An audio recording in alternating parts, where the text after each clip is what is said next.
Krishna Chaitanya Prabhu Doya Koromore. Shri Krishna Chaitanya Prabhu Doya Koromore.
Jai Jai Śrī Caitanya, Jai Nityananda, Jai Advaita Chandra, Jai Gaura Bhakta Vrinda.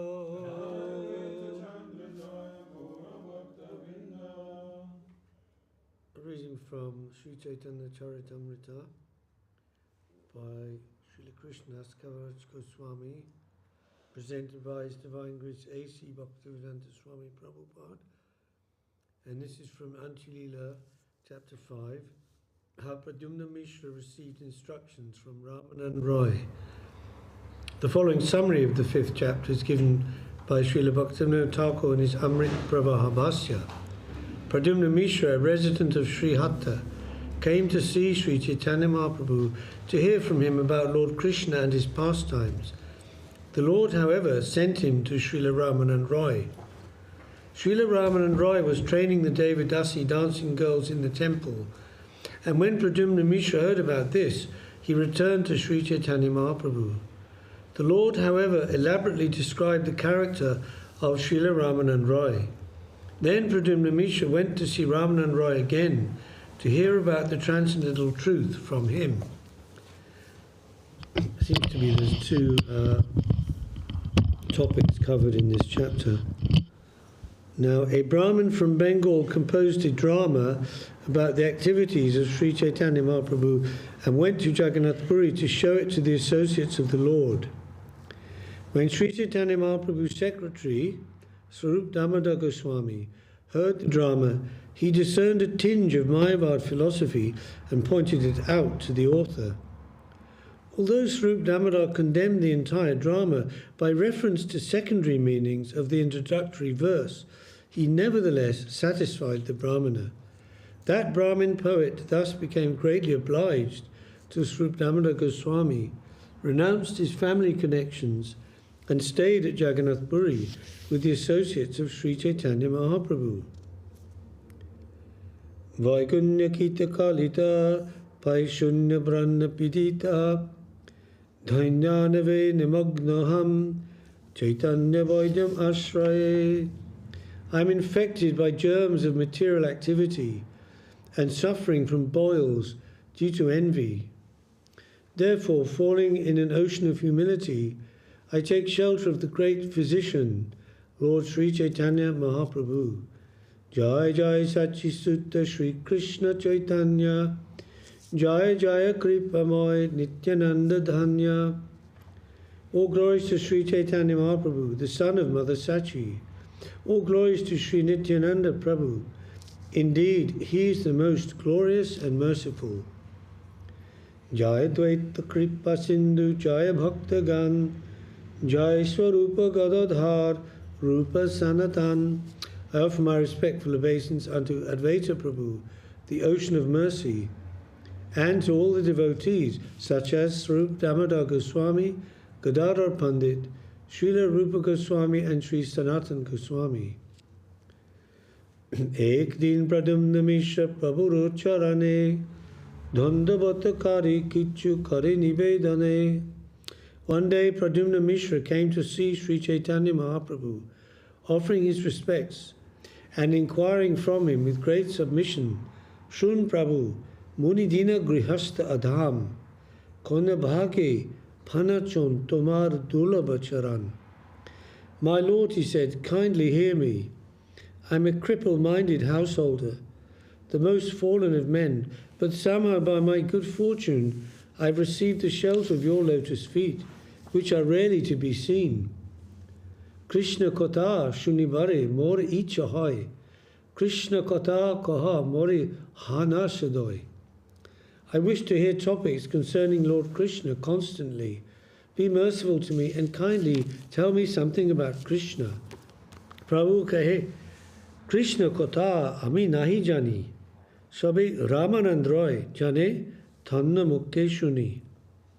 Śrī Caitanya Mahaprabhu replied, I do not know about topics concerning Lord Krishna. I think that only Rāmānanda Rāya knows, for I hear these topics from him. Bhagye Tomar Krishna Kotha Shunite Hoyaman Rāmānanda Pasha Jai Koraha Shravan. It is your good fortune that you are inclined to hear topics regarding Krishna. The best course for you would be to go to Rāmānanda and hear these topics from him. Krishna Kathaya Ruchi Tomar Badya Bhagavan. Jor Krishna Kathaya Ruchi Sei Bhagavan. I see that you have acquired a taste for hearing talks regarding Krishna. Therefore you are extremely fortunate.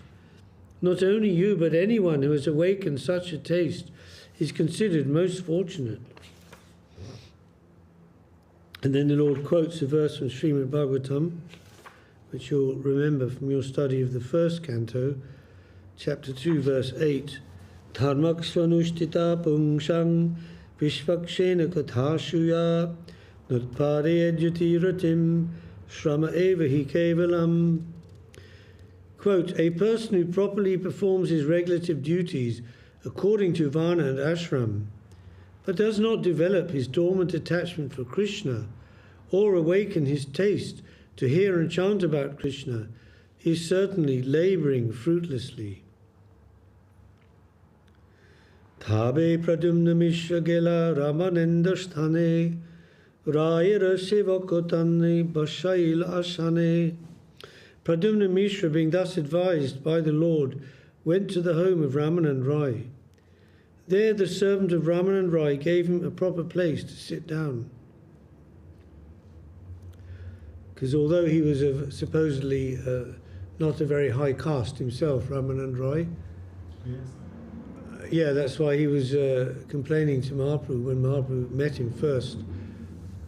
And he said, I'm a very low person, why you should speak to me like this.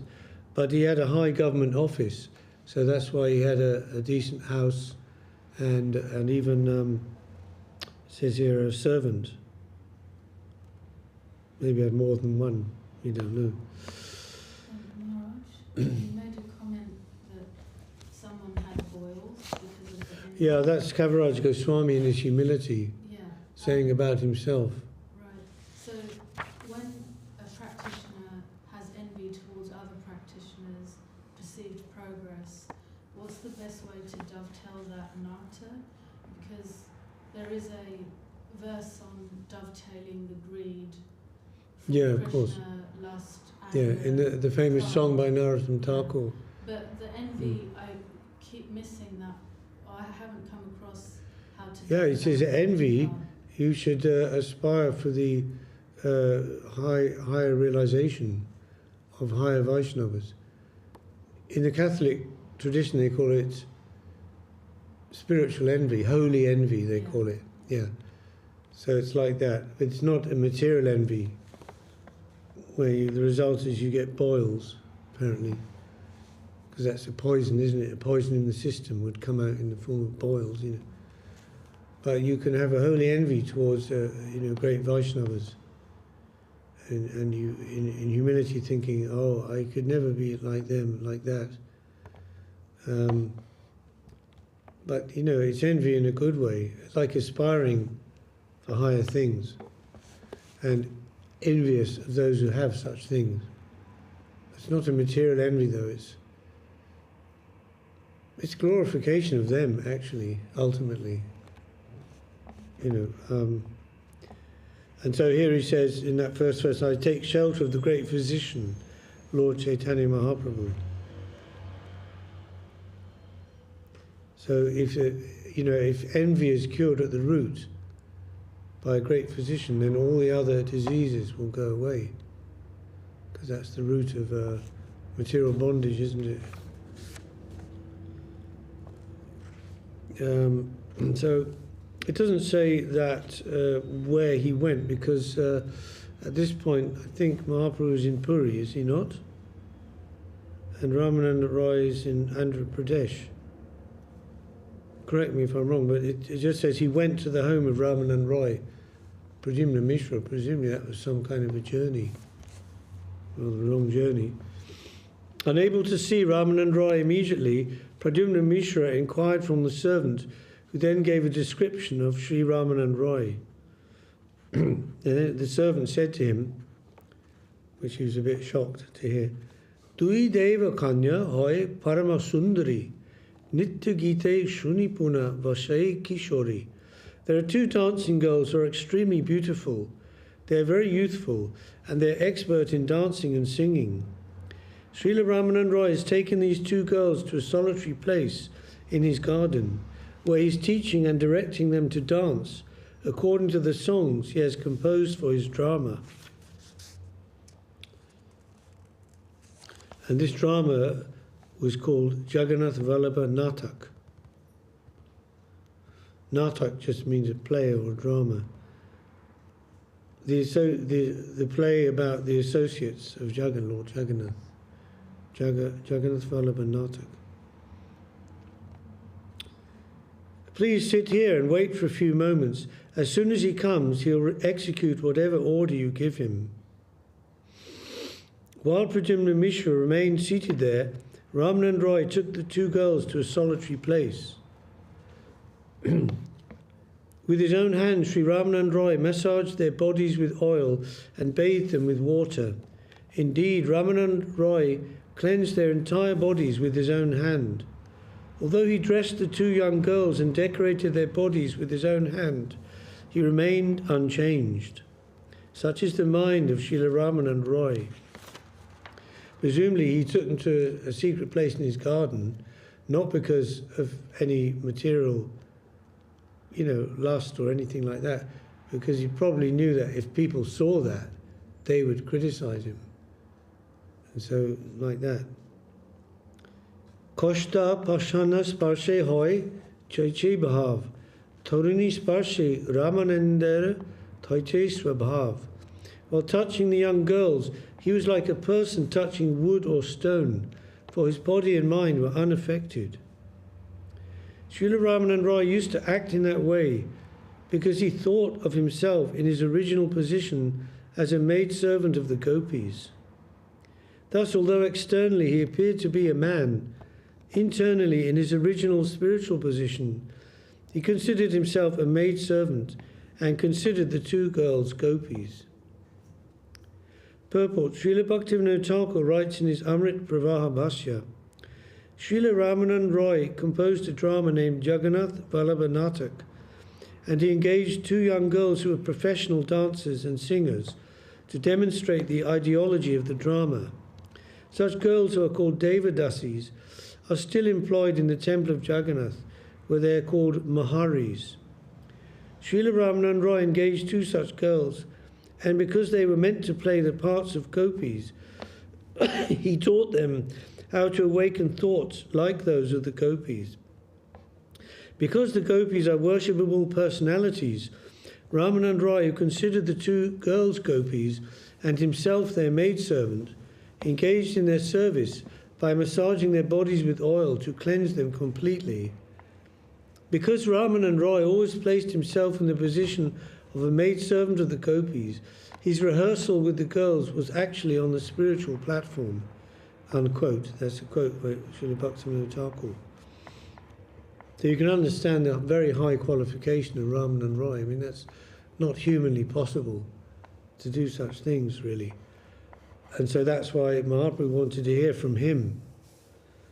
Because only a person who's untainted by the material faults, the so-called internal enemies, lust, anger, greed, madness, illusion and envy, they can be a proper vehicle or channel for Krishna consciousness. Because there was no question of personal sense gratification when Sri Rāmānanda Roy was serving the girls, his mind was steady and his body untransformed. This is not to be imitated, nor is such a mentality possible for anyone but Sri Rāmānanda Roy. The example of Sri Rāmānanda Roy is certainly unique. The author of Śrī Caitanya-caritāmṛta has given this description because in perfect devotional service one can attain such a position. Nevertheless, one must understand this subject very seriously and never attempt to imitate such activities. Text 21. Mahaprabhur bhakta ganer durga mamahima tahi Rāmānandir bhava bhakti prema simha The greatness of the devotees of Śrī Caitanya Mahaprabhu is exceedingly difficult to understand. Sri Rāmānanda Roy is unique among them all, for he showed how one can extend his ecstatic love to the extreme limit, so that it is far beyond the attainments of ordinary yoga like Ashtanga Yoga, Kriya Yoga, Abhyasa Yoga, etc., where one just has control of the senses and the mind, and the ability to fix the mind on the soul like a lamp in a windless place. But what of that? So, the higher devotees engage in all sorts of activities, but without any material effect.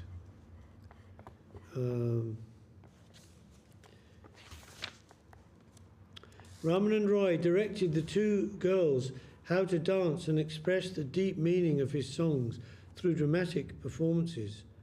He taught them how to express the symptoms of continuous, natural and transitional ecstasies with the movements of their faces, their eyes and the other parts of their bodies. So reading the science of rasa about these different ecstasies, some are permanent in the svabhav of the person, some are transitional, come for some time and then leave. Like here, continuous, natural and transitional ecstasies. Bhava prakatana lasharoy jeshikai Jagannathar age dhunne prakata dekai. Through the feminine poses and dances they were taught by Rāmānanda Roy, the two girls precisely exhibited all these expressions of ecstasy before Lord Jagannath. So there's very strict rules in the natak, in these plays and dramas. It's not haphazard. There's rules that have to be followed, and it's all according to the language, the poetry in Sanskrit. So similarly, in the eternal world, it's not just like there are rules in this world, and then in the other side, it's like something haphazard. You can sort of do as you like, or something like that.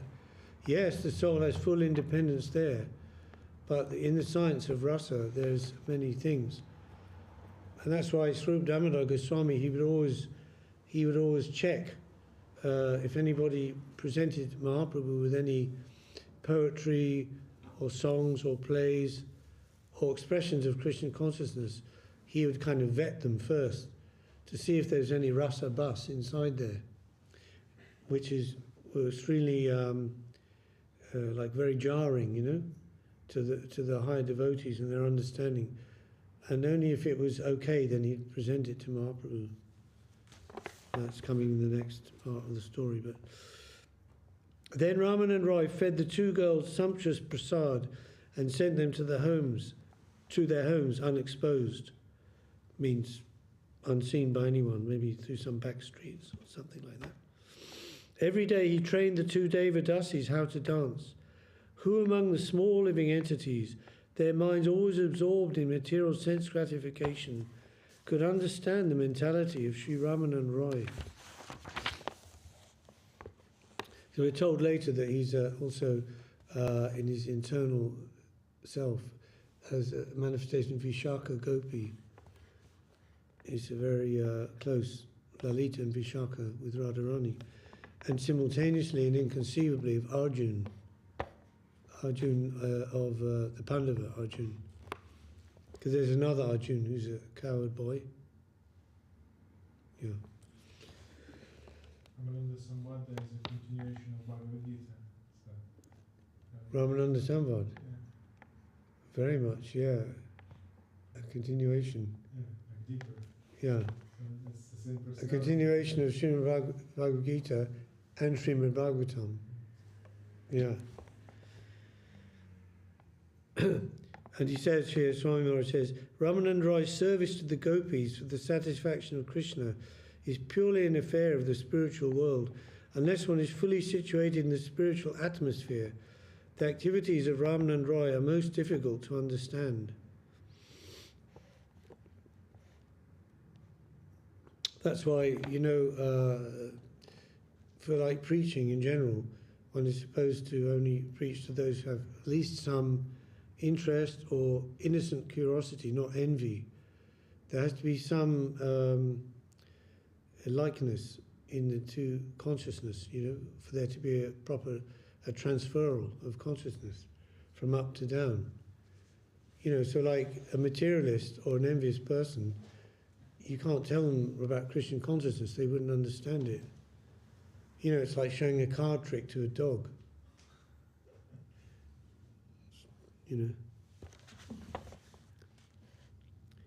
Miśra agamanna Rāya seva kokohila shigra Rāmānanda tabe shabate aila.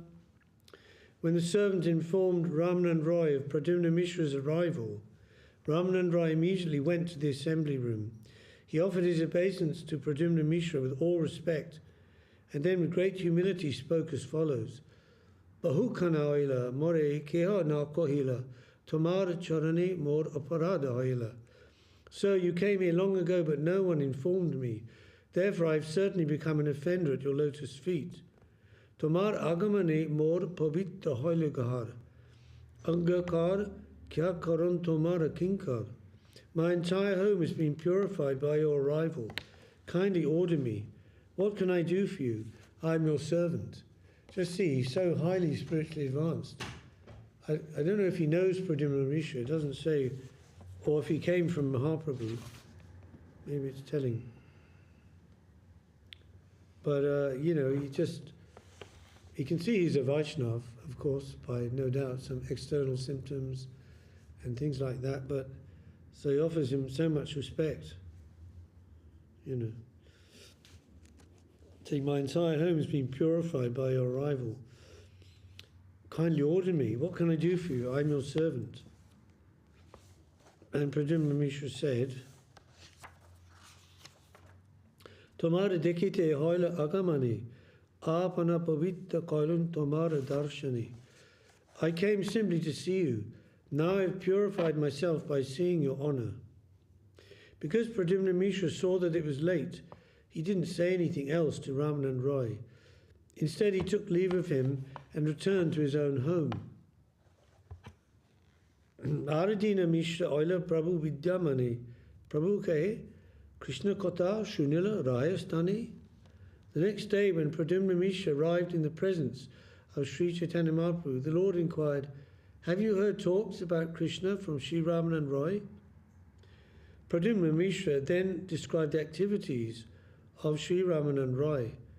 After hearing about these activities, Śrī Caitanya-caritāmṛta began to speak.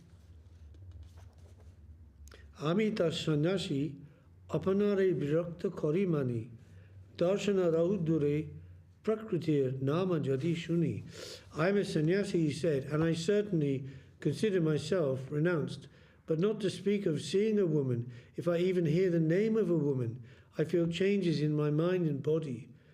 Therefore, who could remain unmoved by the sight of a woman? It is very difficult. Everyone please hear these topics about Rāmānanda Rāya, although they are so wonderful and uncommon that they should not be spoken. The two professional dancing girls are beautiful and youthful, yet Śrī Rāmānanda Rāya personally massages oil upon their bodies. He personally bathes and dresses them and decorates them with ornaments. In this way he naturally sees and touches the private parts of their bodies. Nevertheless, the mind of Śrī Rāmānanda Rāya never changes, although he teaches the girls how to physically express all the transformations of ecstasy. His mind is as steady as wood or stone. Indeed, it is wonderful that even when he touches such young girls, his mind never changes. The authority for such acts is the prerogative of Rāmānanda Rāya alone. For I can understand that his body is not material, but has been completely transformed into a spiritual entity. He alone and no one else can understand the position of his mind. But I can make a guess in terms of directions from the Shastra. Srimad Bhagavatam, the Vedic scripture, gives the direct evidence in this matter. Maharaj, would the term his body has transferred into a spiritual substance, would that be accurate, taking in consideration that he wasn't going up to reach that position, but he always was that? Yeah, by virtue of his pure devotional service, Yeah. he had a spiritual form. But he didn't practice it to get there, right? It's not that. Well, who knows what he practiced in previous lives, etc. He's a Vishaka. Yeah, so that's inconceivable. It's like Bhaktivinoda Thakur was, Kamala Manjari, and yet we read in his autobiography how his whole youth, how he learned so many things, how he flirted with Mayavad philosophy. He had at one point he had a Sahajiya Guru till he realized he wasn't on the right way.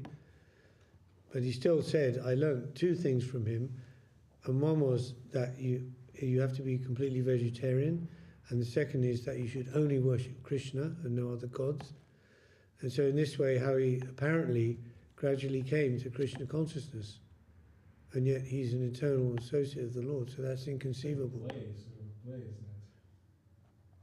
Yeah, it's just something inconceivable, how the two things can be there simultaneously. Maybe one side, the lower side, is to teach us, and to show us different ways and different steps that the great souls have, traversed in their journey. And yet, spiritually, they have their position already in the spiritual plane as such. The same as the other Maya covers then? Yeah. So his body was apparently material, like physical, etc. Yet Maharaj said he has a completely spiritual body.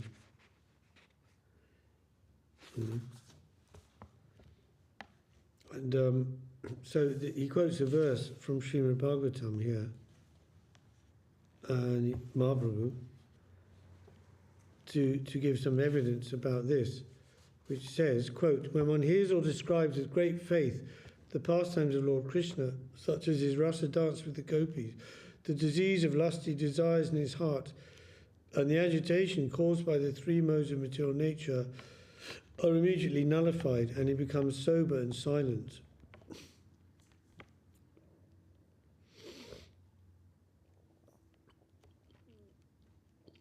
But it's also said that one shouldn't even study such higher rasa kata unless one is at least crossed the stage of anartha-nibriti. But we don't know when that stage will be crossed, right? Professor Sanyal says you never cross it. You never cross it. That's how it feels. Even to your last breath, you may be something there, even a shadow of it. So, tasting the transcendental, effulgent, sweetly ecstatic love of Krishna, such a person can enjoy life 24 hours a day in the transcendental bliss of the sweetness of Krishna's pastimes. This is all from the Bhagavatam. A transcendently sober person who with faith and love continuously hears from a realized soul about the activities of Lord Krishna in his rasa dance with the gopis, or one who describes such activities, can attain full transcendental devotional service at the lotus feet of the Supreme Personality of Godhead. Thus, lusty material desires, which are the heart disease of all materialistic persons, are for him quickly and completely vanquished.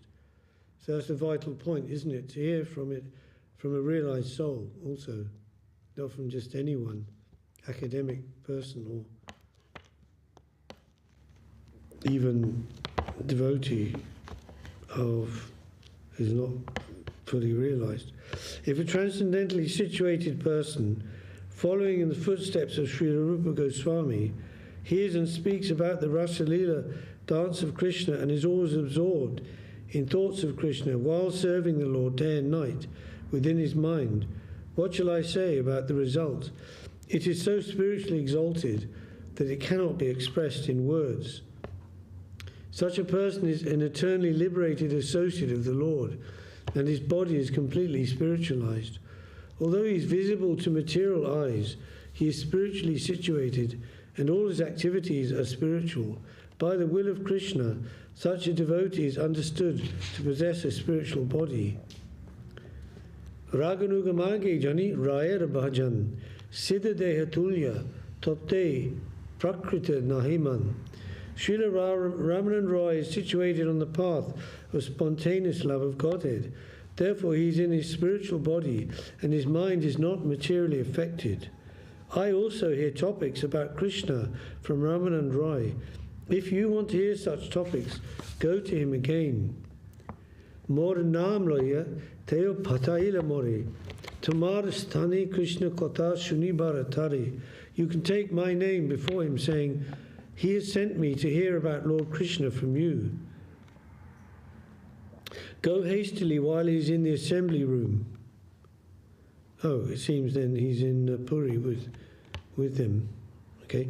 Hearing this, Pradyumna Miśra immediately departed.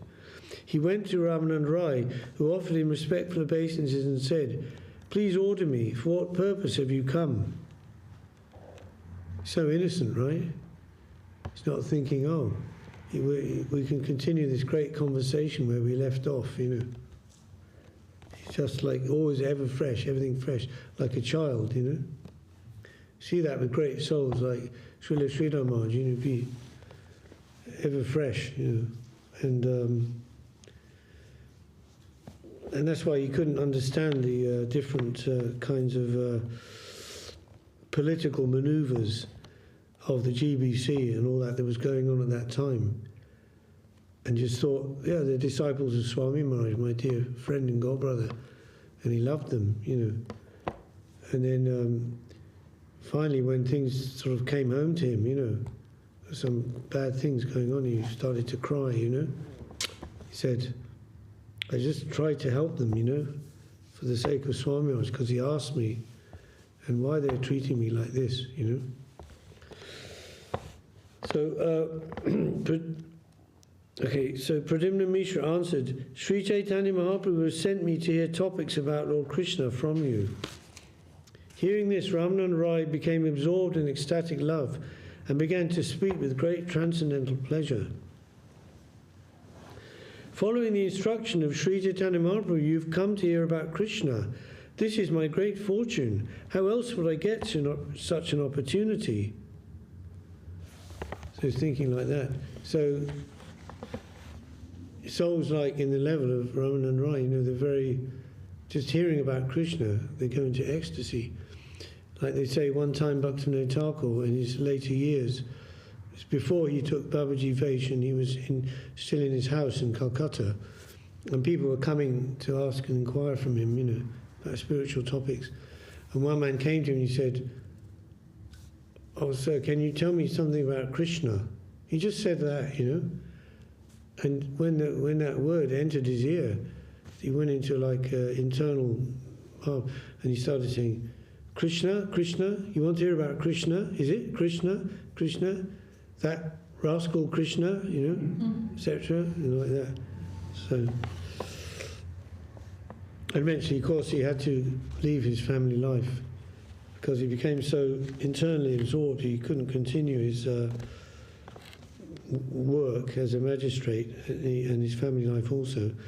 And they say he used to wander around the house naked, and his servant had to run behind him with a gumcha, you know, trying to tie it on him, you know, in case there was other people in the house, you know, etc.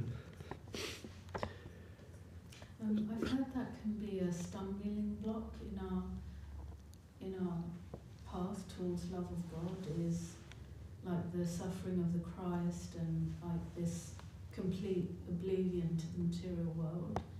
It can, like, a part of us wants that, but then a part of us can also be scared of the consequences of could be love of God, like rolling on the ground. Could be, yes. Well, exactly, yeah. So like they do say, be careful what you wish for. Pardon? They do say, be careful what you wish for. Yeah. Say, oh, I want to immediately be in Krishna consciousness and, you know, in playing with Krishna and so on. But yeah, hello. What if suddenly, in your present condition, we're suddenly thrust into such a position? What are you going to do? You know, not ready for that. You have to go through a lot of things first, you know. It does not align with self-preservation as you are. The attempt Yes. to preserve yourself as you are and remain the same appearance, that's there's an inner conflict, Yeah, so we say, as Bhakti Saraswat, religion means proper adjustment. So you have to adjust your position from the place where you are, Sambandha Gyan, and where you are, and with some appreciation and knowledge of the goal, and then a proper understanding of how to go from here to there, realistically. And otherwise you be like the sour grapes, yeah? You know the story in Aesop's Fables. So there's a bunch of grapes hanging down from the tree, and the fox said, "Oh, they're so nice, those grapes, they're luscious, juicy grapes, if I could just get them." And he's jumping and jumping, and he can't reach the grapes. So the fox just slinks away, said, "Yeah, they're probably sour anyway." So, as Guru Maharaj said, if you think such a high thing and you can't get it immediately, then you just become atheist. Say, "Oh, that's all pie in the sky, doesn't really exist." All these things. So, no, you have to climb the tree to get the grapes, and there's many things involved with that. So then Rāmānanda Roy took Pradyumna Miśra to a secluded place and inquired, "What kind of Krishna Katha do you want to hear from me?" And Pradyumna Miśra replied, "Kindly tell me about the same topics you spoke about at Vidyanagar. You're an instructor even for Śrī Caitanya Mahaprabhu, not to speak of others. I am but a beggar Brahmin, and you are my maintainer. I do not know how to inquire, for I do not know what is good and what is bad. Seeing me to be poor in knowledge, kindly speak whatever is good for me by your own good will." So he's taking a very humble position. He's saying, "Well, I don't know what to ask." He's not going to immediately say, "Yeah, how does Krishna do this and do that, and what happened there, and all of that." He's saying, "Just tell me something, anything you like, as you like, what you think would benefit me." So this is how we should approach the Guru and the Vaishnava for pariprashna, as it says in Bhagavad Gita, to approach pranipat, offer obeisances, put oneself in a humble and submissive position, and then inquire confidentially, inquire. So and say, "Yeah, please guide me, please instruct me, tell me what is good for me."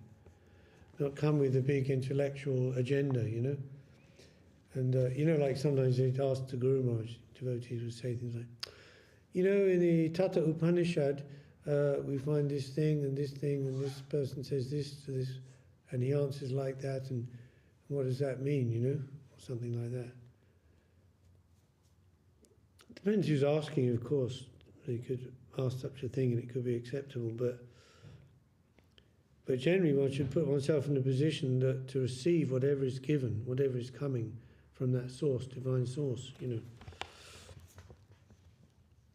That'll benefit us, even if it's anything. Even if it's I think it'd be good if you go and wash those pots over there. That's the best thing, Yeah. I have a query. What about the type of query, for example, there's a book about Bhaktivinoda Thakur being the seventh gopi. Seventh Goswami. The seventh Goswami. Yeah. So that's the clarification I wanted, because I thought it was seventh gopi. No, he was his friend that he when he was his friend, I forget his name, somebody's saying, but he was doing the magazine, that Bhaktivinoda Thakur was giving articles for this magazine in Bengal at the time, and they were very close friends, and he gave him that name or title. I consider him the seventh Goswami. But later on Bhaktivinoda Thakur was separated from him because he didn't like the way the magazine was going, too materialistic. Just like these magazines have loads of adverts, buy this, washing powder, this too, high car hire company, such and such. He wanted it to be all more spiritual. So word from your sponsor. Huh? Word from the sponsor. From the sponsor, yeah. Yeah, because who's sponsoring the magazine, they have to satisfy them, don't they? By putting the ads in and what they want. But Maharaj, I don't know if this question is... There's names of the 8 gopis. What about, are there names of manjaris? of course, everyone has a name. So the Goswamis are manjaris. Yeah, so we're told, yeah. And those names are all given, and Are they revealed anywhere? yeah, they're revealed in different places by different people. But well, one time I asked Srila Govinda Maharaj, and mind you, probably he said this to me, quite possibly because it was in the public and there were quite a few devotees there.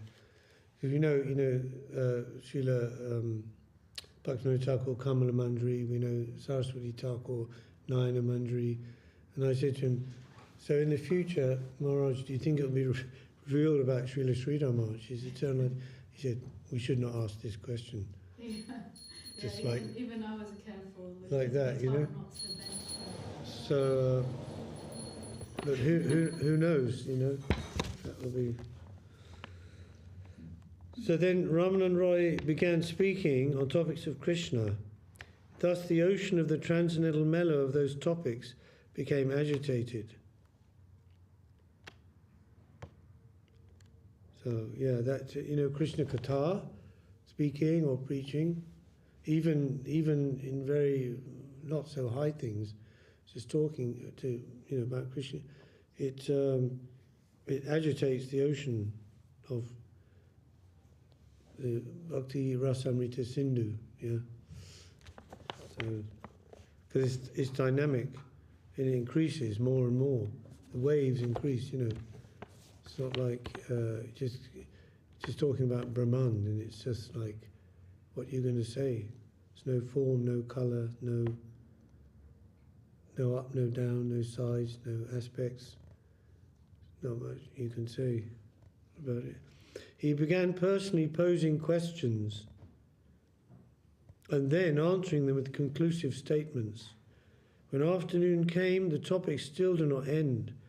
The speaker and listener spoke and heard in ecstatic love. Thus they forgot their bodily consciousness. How then could they perceive the end of the day? The servant informed them, the day has already ended. Then Rāmānanda Roy ended his discourses about Krishna. He paid great respect to Pradyumna Miśra and bade him farewell. Pradyumna Miśra said, I've become very satisfied. He then began to dance. So if someone inquires about Krishna consciousness, they want to be satisfied by the answers, but the person they're inquiring from, they're also highly appreciative of that.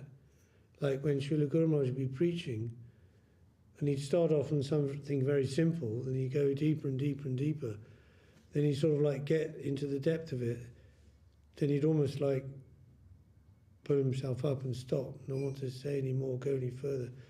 But then he'd say, oh, you have brought all these things out from me, And expressed appreciation like that. There's also the famous quote by Srila Prabhupada when he came out of the discussion with Srila Maharaj. Oh, yeah. Disciples inquired from him what was discussed, and I'm just paraphrasing, but something along the lines that if you knew what was being revealed, you would faint. Yeah. You couldn't handle it. He shook his head, he said, Srila Maharaj has such high realizations. If I told you, you'll faint only. Yeah. So then, after returning home, Pradyumna Miśra bathed and ate his meal. In the evening, he came to see the lotus feet of Śrī Caitanya Mahaprabhu. In great happiness, he worshipped his lotus feet. The Lord inquired, have you heard topics about Krishna? Miśra kahe, Prabhu, mora kotha korila. Krishna katamritanave more dubaila. My dear Lord, you've made me extremely obliged to you because you've drowned me in a nectarian ocean of talks about Krishna. Rāmānanda Roy kotha koilin nahai. Manusha nahi roy Krishna bhakti rasa mai. I cannot properly describe the discourses of Rāmānanda Rāya, for he is not an ordinary human being. He is fully absorbed in the devotional service of the Lord.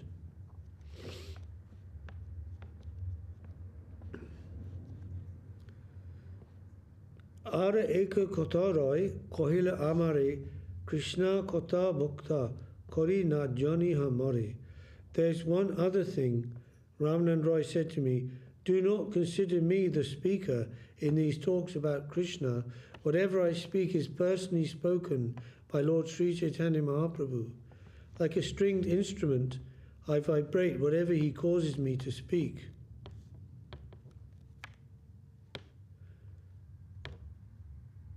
In this way, the Lord speaks through my mouth to preach the cult of Krishna consciousness. Within the world, who will understand this pastime of the Lord? What I've heard from Rāmānanda Rāya is like a nectarine ocean of discourses about Krishna. Even the demigods, beginning with Lord Brahma, cannot understand all these topics. My dear Lord, you've made me drink this transcendental nectar of Krishna Katha. Therefore, I am sold at your lotus feet, life after life. So Rāmānanda Rāya there is speaking factually. The Lord is speaking through me, it's not me. But, you know, that's a very high thing. Like one devotee in this temple, it's so funny. And he was talking with some devotees. And then he said, whatever I say is from Chaitanya-caritāmṛta. Sorry. I won't say who it was. Young lad.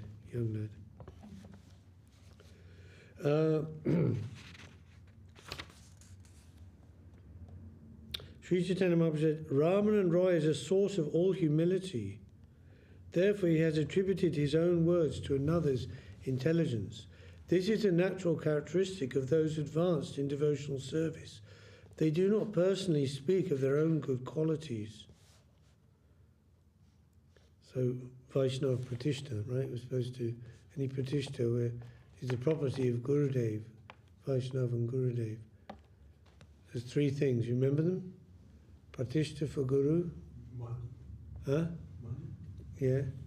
Kanak for Narayan, because Kanak is Lakshmi, so must be always next to Narayan for the service of Narayan, not other things.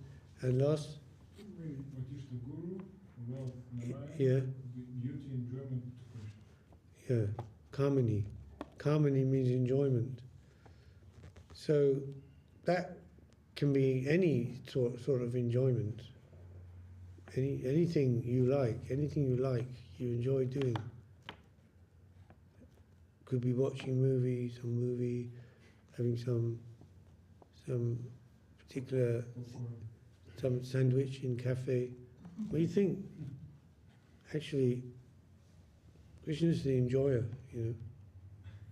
And I may be enjoying this, but actually you have to think about it, but in a properly adjusted way, that Krishna is the first enjoyer, primary enjoyer. So I am the secondary enjoyer. So I'm enjoying, but we don't use that word. Srila Maharaj, as you know, he didn't like to use that word because it always carries some sense of exploitation. But let's say relishing, you know. So you can think, I'm relishing the prasad of Krishna. Even the sandwich in the cafe. It's not temple prasad offered to the deity or anything like that. But you have to think that, you know. This is from Krishna. And he's the enjoyer. As soon as you think I'm the number one enjoyer, direct contact of my senses with the object and enjoyment, you're out, you know. That's a thing I've been working on myself. Alright. How are they thinking then in the spiritual world if they're like eating something and then offering it to Krishna? Yeah, because they're thinking, I want this so much to be for Krishna's enjoyment, and only if it's like perfectly right, it should be given to him. So I have to taste it first. If it's a bit off, you know, like fruit is a bit sour or something, No, I reject it and Sometimes you do it here as well. try another During one. the food offering, it looks fine. You try one, it's no good. Yeah.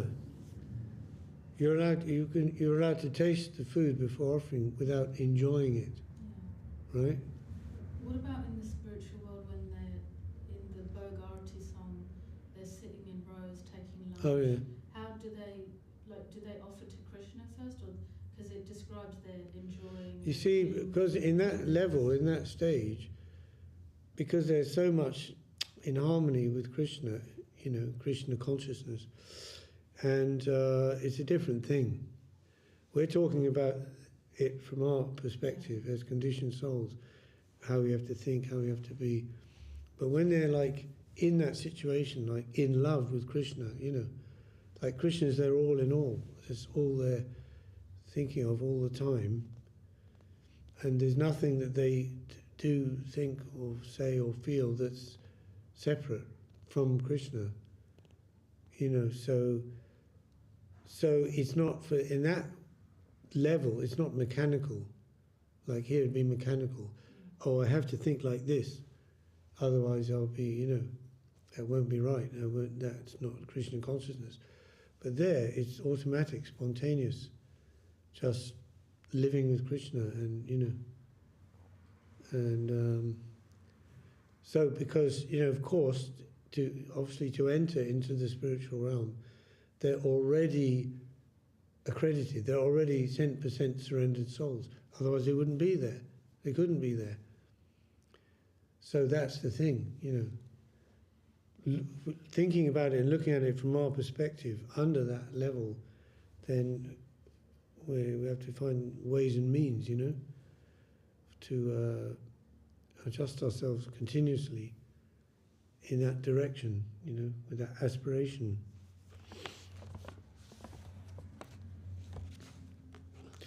I've described but a fraction of the transcendental attributes of Rāmānanda Roy as revealed when he instructed Pradyumna Miśra. Although Rāmānanda Roy was a householder, he was not under the control of the 6 kinds of bodily change. Although apparently a pounds and shillings man, he advised even persons in the renounced order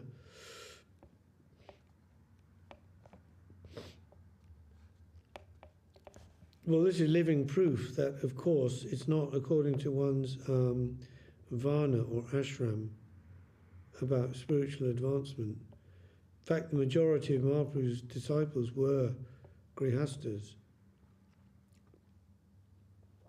But it's just some kind of symptom in the material world.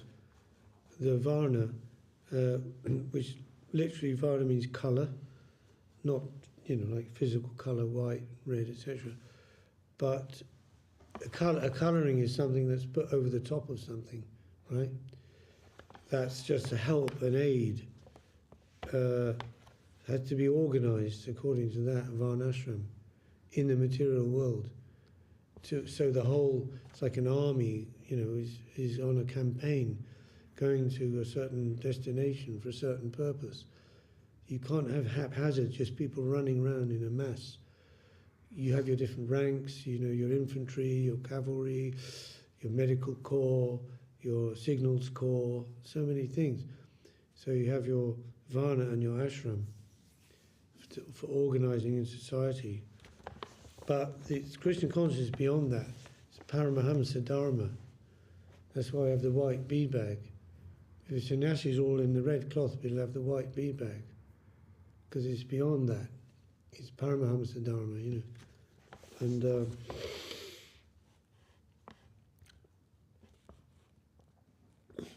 to demonstrate the transcendental attributes of Rāmānanda Roy, Śrī Caitanya Mahaprabhu sent Pradyumna Miśra to hear discourses about Krishna from him. The Supreme Personality of Godhead, Śrī Caitanya Mahaprabhu, knows very well how to demonstrate the qualities of his devotees. Therefore, acting like an artistic painter, he does so in various ways and considers this his personal profit. There is yet another characteristic of Lord Śrī Caitanya Mahaprabhu. O devotees, listen carefully to how he manifests his opulence and characteristics. although they are exceptionally deep. To vanquish the false pride of so-called renunciants and learned scholars, he spreads real religious principles even through a Shudra or low-born fourth-class man.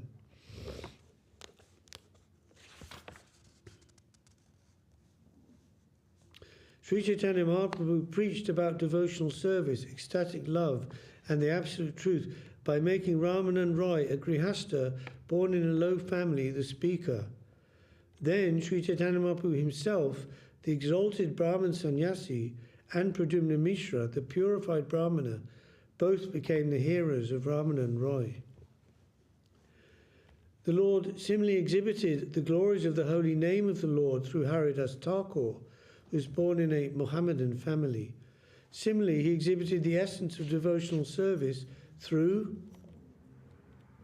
Chanting. Yeah, no, through who? Which person? Oh, Brahma, was it? And it's not Rupa Goswami. No, that's the holy name. Yeah. The glories of devotional service. Who was yeah, Sanatana Goswami, who had almost been converted into a Mohammedan. The Lord also fully exhibited the ecstatic love and transcendental pastimes of Vrindavan through he exhibited through the devotional service as in the practice, the devotional service, Sambandha, through Rupa Goswami. But it's interesting, Rasa. it's very confusing because most of the writings of Rupa Goswami, they're describing the Pradyumna, the higher descriptions and sentiments, poetry, and it's not so much about Abhideya. Sambandha, not so much about... It's not Sambandha. Abhideya. Rupa Goswami Sambandha. No, Sanatana. Rupa is Abhideya, the means to the end, the practice of devotional service. His deity is Radha Govindaji, and Govindaji is, Srila Prabhupada says, the functional serving deity. So Madan Mohan attracts us initially. It's the deity of Sanatana Goswami, Sambandha Gyan, the what of devotional service. Like says, who am I, where am I, what am I, and how to go from there. And then Govindaji, he engages us. So first we have attraction, but there's no seva. See a picture of Krishna on the front of a book somewhere in a station. Some devotees donated the book in the Oxfam, and somebody looks at that and see, wow, that's a beautiful person, Krishna on the front. Who is that person? Madan Mohan attracts us through his beauty. Then Govindaji, he engages us in seva, Abhideya, practicing Christian consciousness. Then he gives us his love in Prayojan, that's Gopinath. Who installs Govindaji? Huh? Who installs that? That's Rupa Goswami's deity in Jaipur. It's taken to Jaipur because the Muslims he was previously in Vrindavan and then got moved to Jaipur. And Radha Gopinath, deity of Raghunath Das Goswami, he's Prayojanacharya. Prayojan, love of Godhead. Again, which is, you might think, unusual because he was the younger and disciple of Rupa and Sanatana. Yet he's the Prayojanacharya. Just see. Contrary. Not contrary, but sometimes the disciple can channel something higher than the master. It's possible. Not to say higher than Rupa Goswami at all, but you know what I mean. Like, for example, we have the example of Lokanath Goswami and, Narottam Thakur. His guru was Lokanath Goswami. And then he was praying, oh, please take me to Rupa Goswami. Take me by the hand and put my hand in the hand of Rupa Goswami, who's a higher, devotee. So, yeah, such things are possible. He's the highest. Mahaprabhu. Well, he's our Rupanuga Sampradaya, yeah. He's our main presiding guru of our entire Sampradaya. That's why it's called Rupanuga Tara, Rupanuga Sampradaya. And, you know, and Srila Govinda Maharaj said there were many, or not maybe many, but definitely some others who could have been chosen. But Rupa Goswami was chosen by Mahaprabhu, his choice. And his writings, like, so Rupa is Abhidheya. Abhidheya, yeah. But then his writings, they are not really describing the practicing life apart from Tvadishamrita, right? Oh, but yeah, Bhakti Rasamrita Sindhu. It's all described there. Practice of devotional service. And some higher things. I think Raghunath Das, although he gave very high things, Rupa Goswami, his books, you know, Ujjwala Nilamani, etc. But I think because Raghunath Das Goswami, in his specific expression of Krishna consciousness, to the extreme degree, they expressed it, like there's one book he wrote called Vilap Kushamanjali, which means a garland of lamentations. Like we have a garland of flowers, so he's offering a garland of lamentations to Radharani about when will I get your service? You know, feeling completely bereft, and even saying, what is Krishna to me? Without you I have no use for Krishna. You know, such an extreme thing. It shows the prospect and the highest prospect of our line, you know, of our line of teachings. So Radha Dasyam. He poetically describes the higher sentiments, but he's not really a philosopher, right? What, Raghunath Das Rupa Goswami? Rupa Goswami. He's like a poet, more of a poet. He's a poet, yeah. Find the sentiment, but when it comes to philosophy, he hasn't been like presenting so much logical, hardcore, like Jiva Goswami. Like Jiva Goswami. Yeah. Yeah, well, Jiva Goswami is known as the philosopher par excellence, you know. What Rupa Goswami wrote about, according to Rasa, yes, it's not philosophy, it's Rasa Tattva. It's not like Siddhanta in that way. So Jiva Goswami provided the philosophical framework and background to that it wasn't just something invented or made up, that it's in the Vedas.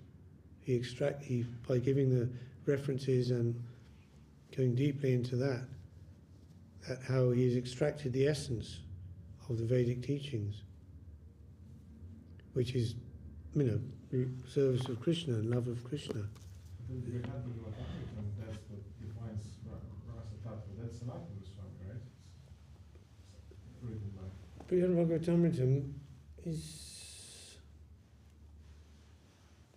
yeah, to some degree. I mean, they overlap. They're not, you can't say they're dimensionally separate completely. There's always going to be overlap, you know. And but just the fact that Mahaprabhu gave the teachings about devotional service to Sanatana Goswami is a very long, you know, in that part from Chaitanya-caritāmṛta. Sanatana Shiksha. Yeah. Was imparted rasa also to Rupa Goswami. And yet Sanatana was the guru and elder brother of Rupa. So it's one of those things, you know, extraordinary. And because according to you know, externally, family should go up, should be Raghunath Das, then Rupa, then Sanatana. But it's Sanatana, Rupa and Raghunath. But they're all Manjari, you know, status, you know, so it's got 5 minutes. Considering all this, who can understand the deep plans of Lord Chaitanya Mahaprabhu? His activities are just like an ocean of nectar. Even a drop of this ocean can inundate all the 3 worlds. Caitanya-caritāmṛta Nitya Korapan Jahoite Premanan Bhakti Tattva Gyan O devotees, relish daily the nectar of Śrī Caitanya-caritāmṛta and the pastimes of Śrī Caitanya Mahaprabhu, for by doing so, one can merge in the transcendental bliss and full knowledge of devotional service. Because it says even in the beginning of the Bhagavatam, it's saying that only by practicing Krishna consciousness or hearing Krishna katha or chanting or being in the kirtan, in some way engaging directly in the Krishna consciousness, that's the only, what's the word, peace or rest of life and happiness of life. Nothing else, Outside that, there's always some anxiety, some problem, difficulty. The mind, If the mind can be absorbed in Hari Katha, then you're not suffering, actually. At least at that time, Maybe before, maybe after. So if that can be increased, and not just increased in quantity, but in quality, embedded, embedded in our being on a cellular level. So so just not one part of us is sort of engaged in devotional service, and there's other parts that are doing something else, So to be embedded in every cell. So that's, like, of course, taking it to a very high example, as Guru Maharaj quoting that, I think it's Radharani saying, every atom of my being is engaging with the corresponding atom of Krishna's body, like that. So it's a total thing. Total Krishna consciousness, the total experience. Sorry. Material conditioning, is that something what obstructs that? Yeah, of course. Yeah. Samskaras, So many things, yeah. Samskaras, the karma, environment, association, offences.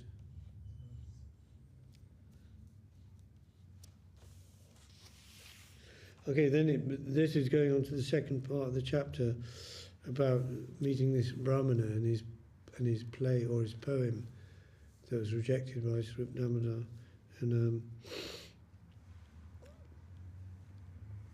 and so on. Okay, Hare Krishna. It's nearly finished. When we do the prayer. Oh, who's going to chant that?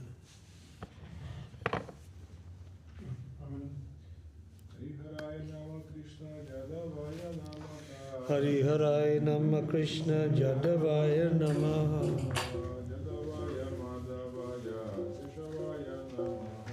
Yadavaya Madhavaya Keshavaya